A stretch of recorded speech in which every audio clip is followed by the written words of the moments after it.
Senate Bill 664. Imagine this. Imagine someone gets arrested late at night in a small Texas county.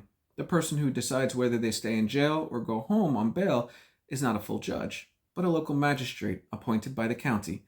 Under this bill, far fewer people are allowed to serve in that role.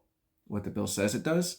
Senate Bill 664 says it is creating consistent professional standards for magistrates, associate judges, referees, and hearing officers across Texas, especially for people who make bail decisions. What it actually does?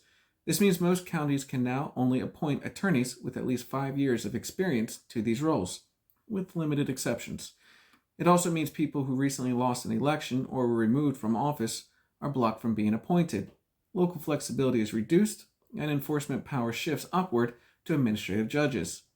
Who benefits? Law enforcement groups that want more predictable bail decisions, larger counties with plenty of experienced attorneys, and established attorneys who now face less competition for these appointments.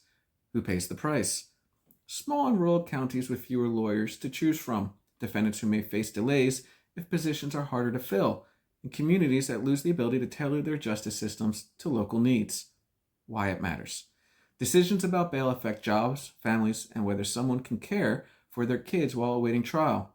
When counties cannot easily staff these roles, people sit in jail longer.